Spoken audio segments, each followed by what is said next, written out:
جس پہ عذاب ہو رہا تھا، شدید عذاب ہو رہا تھا۔ تو حضرت عیسیٰ علیہ السلام آپ آگے چلے گئے اور اپنا کام کر کے جب واپس آئے اسی علاقے سے گزرے، پھر اسی قبر کے قریب سے گزرے تو دیکھا تو وہ شخص، اس کی قبر بقعہ نور بن چکی ہے اور جنت کا باغ بن گئی ہے۔ تو حضرت عیسیٰ علیہ السلام حیران ہوئے کہ یہ تو پہلے عذاب میں مبتلا تھا اور اس کی قبر دوزخ کا گڑھا بن چکی تھی، ابھی میں واپس آیا ہوں تو اس کی قبر جنت کا گلزار بن گئی ہے۔ تو اللہ تعالیٰ کی بارگاہ میں عرض کی، یا اللہ اس نے ابھی کون سا عمل کیا ہے کہ اس کی بخشش ہو گئی ہے اور اس کی قبر کو جنت بنا دیا گیا ہے؟ تو اللہ تعالیٰ نے فرمایا اس نے تو کوئی عمل نہیں کیا، لیکن اے عیسیٰ علیہ السلام اس نے پیچھے اولاد چھوڑی تھی، اور اس کی جو اولاد تھی اس کی بیوی نے اس اولاد کو مکتب میں یعنی مدرسہ میں داخل کروایا، اور استاد نے اس بچے کو بسم اللہ الرحمن الرحیم پڑھایا۔ ابھی قرآن پاک تو نازل نہیں ہوا تھا، عیسیٰ علیہ السلام کے دور کی بات ہے، اس کا مطلب ہے بسم اللہ تب بھی تھی۔ تو اس وقت وہ انجیل پڑھی جاتی تھی، تو کہا کہ بسم اللہ الرحمن الرحیم استاد نے پڑھایا اور بچے نے پڑھا۔ تو اللہ تعالیٰ فرماتا ہے مجھے اس بات سے حیا آئی کہ اس کا بیٹا تو مجھے رحمان اور رحیم کہے کہ میں بڑا رحم کرنے والا ہوں، اور میں اس کے باپ کو دوزخ کا عذاب دوں۔ تو اس بچے کے اس بسم اللہ الرحمن الرحیم پڑھنے کی وجہ سے میں نے اس کے باپ کی دوزخ دور کر دی ہے اور اس کی قبر کو جنت کا باغ بنا دیا ہے۔ اس سے آپ یہ بھی اندازہ لگا سکتے ہیں کہ اگر پچھلے دور میں کوئی بسم اللہ الرحمن الرحیم پڑھے تو اللہ تعالیٰ اس پہ اتنا کرم فرماتا ہے، تو نبی پاک صلی اللہ علیہ وآلہ وسلم کا امتی اگر بسم اللہ شریف پڑھے اور پھر ساتھ سورۃ فاتحہ بھی پڑھے اور پھر اپنے بچے کو قرآن کا حافظ بھی بنا دے، تو ماں باپ دنیا سے چلے بھی جائیں تو پھر اللہ تعالیٰ اس والدین کے اوپر کتنا کرم فرمائے گا۔ اگر صرف بسم اللہ پڑھنے والے پہ اتنا کرم کرتا ہے تو جو پورا قرآن مجید پڑھنے والے ہوں گے اللہ تعالیٰ ان پر کتنا کرم فرمائے گا۔ تو یہ بہت بڑی سعادت ہوتی ہے کہ باپ دنیا سے جائے اور اس کا بیٹا قرآن پڑھے، یہ بہت بڑی سعادت ہے۔ اللہ تعالیٰ ہماری نسلوں میں یہ قرآن کی برکت جاری فرما دے۔ اور دنیا تو ایک بے وقت چیز ہے، دنیا اللہ تعالیٰ فرماتا ہے میرے نزدیک دنیا کی ساری مشرق مغرب شمال جنوب ساری دنیا سونے سے بھر دی جائے، ایک مچھر کے پر کے برابر بھی حیثیت نہیں ہے اللہ تعالیٰ کے ہاں۔ اللہ تعالیٰ کے ہاں کس چیز کی حیثیت ہے؟ قرآن مجید کی، اس کی بڑی شان ہے، یہ اس کا کلام ہے دین کی۔ تو بچوں کو دنیا دار بنانے کی بجائے آپ دین دار بنائیں۔ اور ایک بات یہ بھی یاد رکھیں کہ جو کوئی یہ سمجھتا ہے کہ بچوں کو دین پڑھائیں گے، حافظ بنائیں گے، قاری بنائیں گے، دین کی طرف لے کے آئیں گے، پتہ نہیں ان کو ملے گا کیا کل کو کچھ دنیا میں، تو رازق اللہ تعالیٰ کی ذات ہے۔ جو رب اپنے دشمنوں کی جو زبان ہے انگریزی، جو دن رات اس کی مخالفت کرتے ہیں، ان کو رب رزق دے رہا ہے، تو جو اس کے حبیب کی زبان عربی سیکھے گا اللہ تعالیٰ اسے رزق نہیں دے گا؟ تو زیادہ دیتا ہے، اس میں گھبرانے کی نہیں، پریشانی کی بھی پتہ نہیں حافظ عالم بن جائیں گے تو پھر ان کا رزق کم ہو جائے گا۔ اللہ تعالیٰ ان کا رزق اور بڑھا دیتا ہے۔ ہمارے استاد گرامی فرمایا کرتے تھے لوگوں کا رزق رب نے 7ویں آسمان پہ رکھا ہے، اور جو حافظ قاری ہیں اللہ تعالیٰ نے ان کا رزق پہلے آسمان پہ رکھا ہے۔ تو اپنے بچوں کو دین کی طرف لائیں، دین ان کو برکتیں عطا کرتا ہے۔ میرے ساتھ کے میں نے جب ایم اے کیا تھا، میں پہلے ایم اے انگلش میں نے داخلہ لیا تھا۔ میرے ایک استاد تھے مصر سے، انہوں نے مجھے کہا کہ بھائی آپ کا ایک گھرانہ جو ہے وہ علمی گھرانہ ہے، آپ کے والد صاحب، آپ کے بزرگ جانتے تھے وہ بھی حافظ ہیں، تو آپ عربی کی طرف آئیں۔ تو میں نے اس وقت ایک یونیورسٹی کا دور تھا، تو میں نے کہا کہ نہیں، اس کا سکوپ نہیں ہے۔ تو انہوں نے یہ بات مجھے سمجھائی تھی، یہ جو بھئی انگریزوں کو اللہ تعالیٰ اتنا دے دیتا ہے تو جو اپنے حبیب کی زبان سیکھے گا اسے نہیں دے گا۔ تو ان کی یہ بات میرے ذہن میں رہی، اور میں نے پھر وہ انگلش MA چھوڑ دیا اور عربی کی طرف آیا، اور اللہ تعالیٰ نے اتنی عزت دی کہ اس میں نے ٹاپ کیا، گولڈ میڈل لیا۔ وزیر اعظم جو تھے اس وقت یوسف رضا گیلانی، انہوں نے مجھے سونے کا وہ پہنایا۔ پھر اس طرف اللہ تعالیٰ نے ذہن کھول دیا، تو رجحان بڑھ گیا۔ پھر میں نے درس نظامی کی الحمدللہ، اس میں نے پورے پاکستان میں پہلی پوزیشن لی۔ پھر MPhil کیا، پھر PhD کی، پھر اس کے بعد اور تو اللہ تعالیٰ نے اتنا کرم کیا کہ وہ میرے انگلش کے جو دوست ہیں، اور ان میں کچھ میرے اساتذہ، اور وہ آج ہمیں دیکھتے ہیں تو فخر کرتے ہیں ہم پہ۔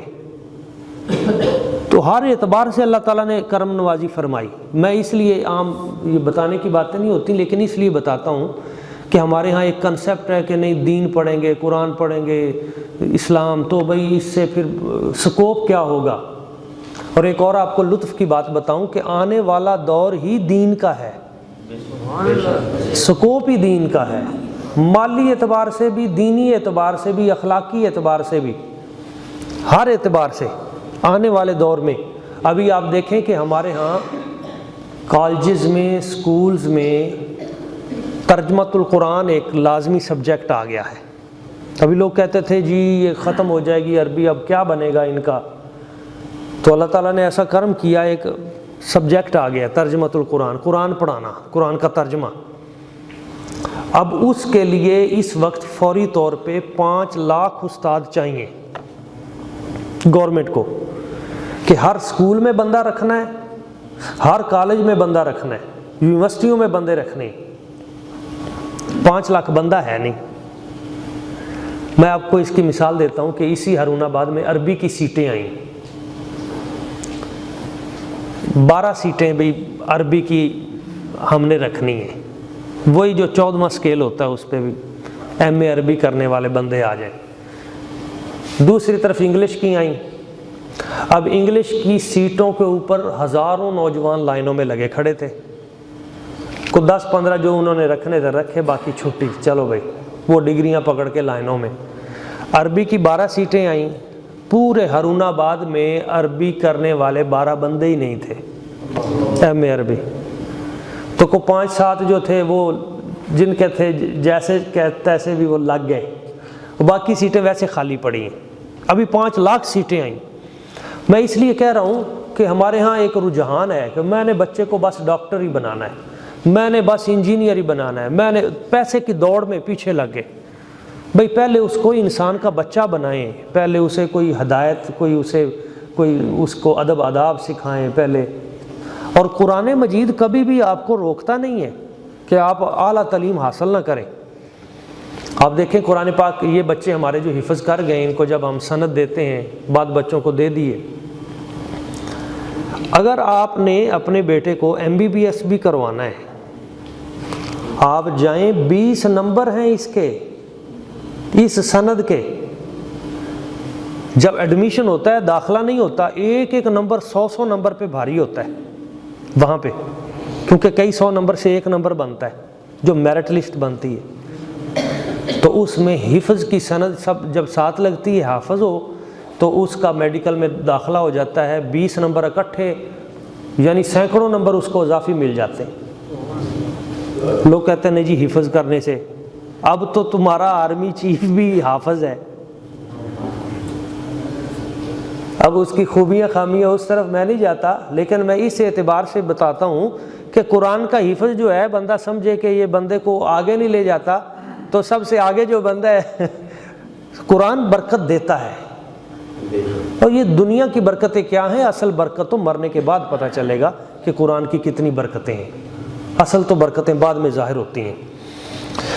تو میں ایک مسئلہ جو عرض کرنا چاہ رہا تھا سورۃ فاتحہ کے حوالے سے کہ بسم اللہ کی اتنی برکت ہے، تو سورہ فاتحہ جو ہے ایک مسئلہ عمومی طور پہ پیش کیا جاتا ہے کہ جب ہم نے نماز پڑھنی ہے تو امام جس وقت جماعت کروا رہا ہوتا ہے تو امام کے پیچھے سورۃ فاتحہ پڑھنی چاہیے یا نہیں؟ تو کچھ لوگوں کا موقف ہے، وہ کہتے ہیں کہ امام کے پیچھے بھی سورۃ فاتحہ پڑھنی چاہیے، خصوصاً یہ جو ہمارے وہابی دوست ہوتے ہیں وہ کہتے نہیں جی پیچھے سورۃ فاتحہ بھی پڑھنی ہے امام کے، جبکہ ہمارا جو احناف کا موقف ہے، احناف مسلمانوں کا، ہمارا موقف قرآن و سنت کے عین مطابق ہے کہ امام کے پیچھے سورۃ فاتحہ نہیں پڑھنی، نہ ہی اگلی سورت پڑھنی ہے۔ کیوں کہ نبی پاک صلی اللہ علیہ وآلہ وسلم کا فرمان ہے انما جعل الامام لیؤتم بہ، امام بنایا ہی اس لیے جاتا ہے تاکہ تم اس کی اقتداء کرو۔ فَإِذَا كَبَّرَ فَكَبِّرُوا، جب وہ تکبیر کہے تم بھی تکبیر کہو، اللہ اکبر۔ وَإِذَا قَرَأَ فَأَنصِتُوا، جب وہ قرات شروع کرے فَأَنصِتُوا، تو چپ کر کے کھڑے ہو جاؤ۔ تو قرات کہاں سے شروع ہوتی ہے؟ قرات شروع ہوتی ہے الحمدللہ رب العالمین سے۔ تو جب قرات شروع کرے گا امام تو آپ پہ حکم ہے کہ آپ خاموشی سے چپ کر جاؤ۔ قرآن مجید کا بھی یہ حکم ہے۔ قرآن پاک کے 9ویں پارے میں ہے، اللہ تعالیٰ ارشاد فرماتا ہے، سورہ الاعراف ہے، اس کی آیت نمبر 204 ہے، میرے سامنے ہے، وَإِذَا قُرِئَ الْقُرْآنُ، جب قرآن پڑھا جائے، فَاسْتَمِعُوا لَهُ، تو پوری توجہ سے سنو، وَأَنصِتُوا، اور چپ بھی رہو، لَعَلَّكُمْ تُرْحَمُونَ، تاکہ تم پہ رحم کیا جائے۔ تو اس کا مطلب یہ ہوا کہ جب سورۃ فاتحہ قرآن ہے نا، تو جب قرآن پڑھا جائے خاموشی سے اور چپ بھی رہو تاکہ تم پہ رحم کیا جائے۔ اور اگلی جو حدیث پاک ہے ابن ماجہ شریف کی حدیث ہے، اور حدیث کا نمبر ہے 850۔ نبی پاک صلی اللہ علیہ وسلم حضور نے ارشاد فرمایا، حضرت جابر بن عبداللہ فرماتے ہیں، روایت کرتے ہیں، حضور نے فرمایا قراءۃ الامام لہ قراءۃ، امام کی قرات ہی مقتدی کی قرات ہے، امام کا سورۃ فاتحہ پڑھنا ہی مقتدی کا سورۃ فاتحہ پڑھنا ہے۔ اب کو کہ نہیں جی نہیں اس کا پڑھنا اور ہے، میرا پڑھنا اور ہے، میں نے تو پیچھے پڑھنا ہی پڑھنا ہے ورنہ نماز نہیں ہوگی۔ مجھے بتائیں تراویح میں آپ سنتا ہے، آپ کی طرف سے بھی ہو گیا یا نہیں ہوا؟ بھئی ہو گیا تو تب ہی تو کھڑے ہیں نا، اگر آپ کی طرف سے ہوا ہی نہیں ہے تو آپ پھر کھڑے کیوں ہیں؟ اس لیے کہ امام نے پڑھ لیا تو ہماری طرف سے بھی ہو گیا، وہ ہمارا نمائندہ ہے۔ تو اگر پورا قرآن امام کے پڑھنے سے ہو جاتا ہے تو چھوٹی سی سورۃ فاتحہ کیوں نہیں ہوتی؟ آپ کو بات سمجھ میں آئی؟ جب پورا قرآن ہو جاتا ہے امام کے پڑھنے سے تو سورۃ فاتحہ بھی ہو جاتی ہے، کیونکہ امام کی قرات ہی مقتدی کی قرات ہے۔ ہو سکتا ہے کسی کے ذہن میں اس پہ بھی کوئی شک رہ جائے کہ نہیں جی مطلب ہے کہ ایک حدیث پاک ہے، اور حدیث پاک واقعی ہے، اور حدیث یہ ہے، نبی پاک صلی اللہ علیہ وسلم حضور نے ارشاد فرمایا لا یقرأ لا صلاۃ لمن لم یقرأ بفاتحۃ الکتاب، اس شخص کی نماز نہیں جس نے سورۃ فاتحہ نہ پڑھی، اس شخص کی نماز نہیں جس نے سورۃ فاتحہ نہ پڑھی۔ حدیث تو ہے، پر حدیث بھی کسی استاد سے سمجھنی چاہیے کہ اس حدیث کا مطلب کیا ہے۔ پہلی بات تو یاد رکھیں، اس ایک کے لیے آتا ہے۔ کس کے لیے آتا ہے؟ ایک کے لیے۔